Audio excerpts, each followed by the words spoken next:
status that says they are registered, and then we're sitting with 29% that said these are withdrawn, meaning that these are the companies which we've withdrawn the licenses.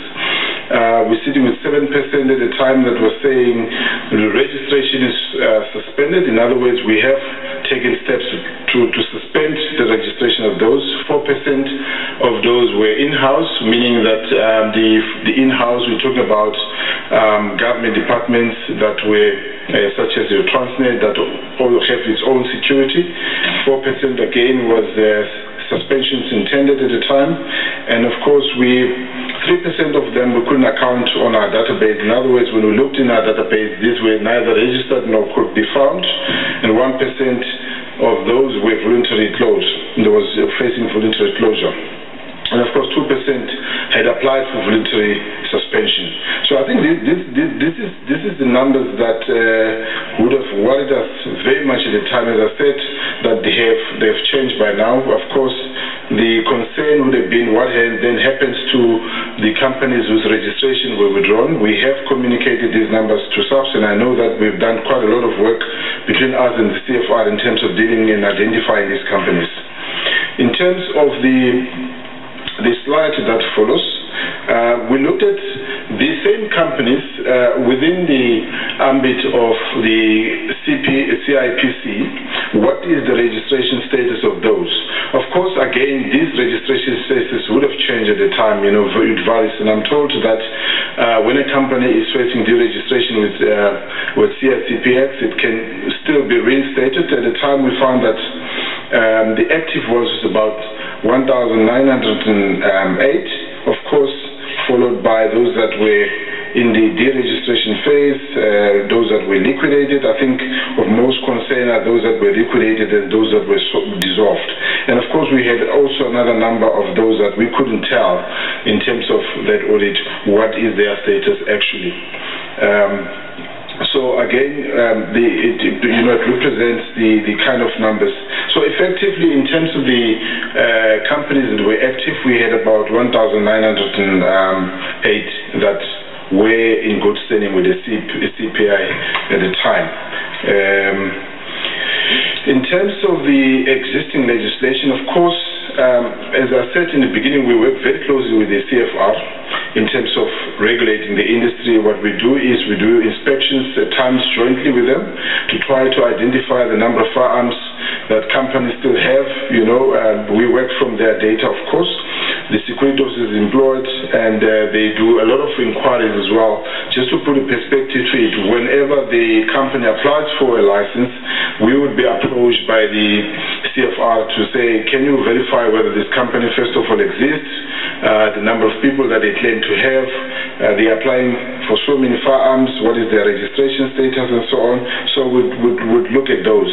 And in terms of also the numbers, just to give you what happened last year in the 2013-2014, in terms of we received about 1,119 applications or inquiries from CFR.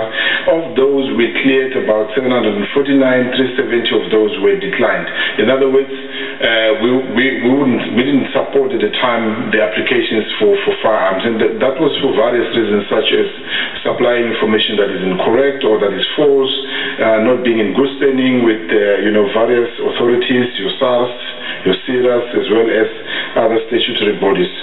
Of course, in terms of the limitations that we have within the industry, we're facing various limitations in terms of regulation. First of all, the challenge is the access to the database of CFR. We're working on that. In fact, you will notice that in the Psira Amendment Bill that was passed by Parliament, there is a specific provision that deals with that seeks to enhance that. But we still have a challenge with that, because that says to us that we need to be writing a letter to the CFR each time we require information, and I cannot see how practical that is going to be.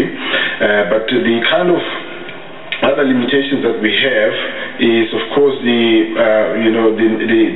differentiation of the database. We actually want to link in and integrate the database electronically.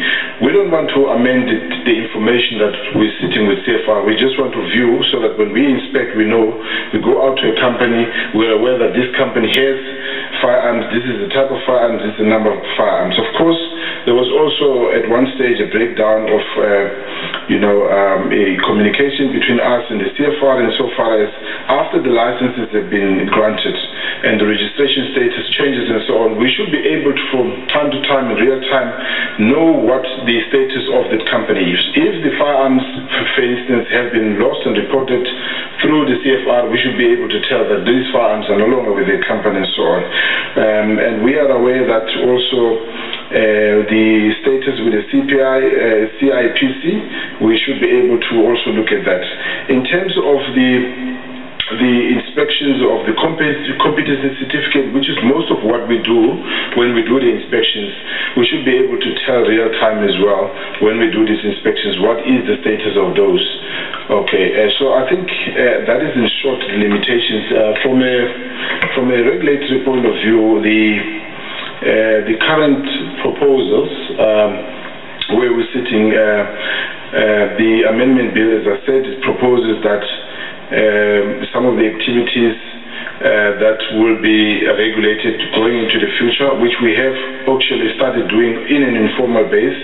The reporting of the number of firearms that are lost by the industry, that are stolen, that are destroyed, in terms of, so that we bring that. And also there is a requirement that we should be reporting these kind of things through the portfolio committee as well in our annual report. If you get to the next slide as well, there's also the empowerment of the minister to make certain regulations regarding firearms, in particular the issuing, possession and the use of firearms and other weapons by security service providers. I think this is one of the most important kind of proposals in the bill. The reason for that is that there is an outcry now about the firearms that are being possessed by security service providers. Just to give an example, when we take the violence in KZN, the outcries that these people are wielding very big firearms and they are intimidating us. So we should be able to take care of that, because we don't see the reason why people should be possessing very huge firearms in areas which there is no need for them. Going forward, of course, again, as I said, that we should be working together. From a Psira point of view, we're looking forward to, okay, I think we've moved ahead there. In terms of the other proposals in the Amendment Act, of course, which complements the current amendment of the Firearms Control Act, is the fact that we should be reporting on various transactions that take place, your suspensions, your sales, your transfer and so on. Of course, also augmented by the current amendments, the fact that there should be some ballistic testing of those.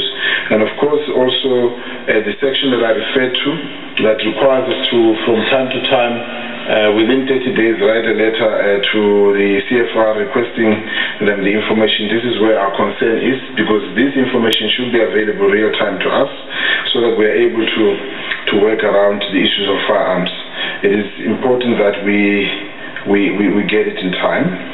If we also look, as I've already talked about, the requirement that we should be reporting to Parliament, and I think the next coming two slides in particular it highlights some of the changes, as I said, that we've already talked about in many ways since the beginning of this seminar. I think what's important to us is to say that we should be part of those programs. If there's going to be any ballistic testing of those firearms, Psira should be part of that program. The reason for that, we should be able to know how many again of these firearms are still with the provider, how many have been sent, and vice versa, that information. So I think also with the issue of the next, I think we can just move because what I've said covers the next two slides. I think importantly, the reason, what is it that we should be doing to ensure that we enhance regulation? Of course, as I said, we should be participating, we should be integrating, and of course, by way of recommendations that we are putting across in terms of how these firearms should be regulated. First of all is the issue of the database. I think that has been said. It's quite important that we have access to the database. We should be developing also some of the accesses that CFR would require from us, so that there is no need for them to all send the letters to us all the time. We should be having greater collaboration between ourselves, and we should be creating, of course, the functional inspectorate team within Psira to ensure that we're able to deal with the issues of firearms. Of course, the training of our inspectors. Earlier on, I forgot to mention that, currently our inspectors do not have competencies to handle firearms. What we do is we do most of the inspections in conjunction with the the DFOs in the various areas. So we plan to also train them. Our capacity is still very much limited in terms of law enforcement, so that's the reason why we're still lacking in that area. I think that should be concluding the presentation. Thank you very much.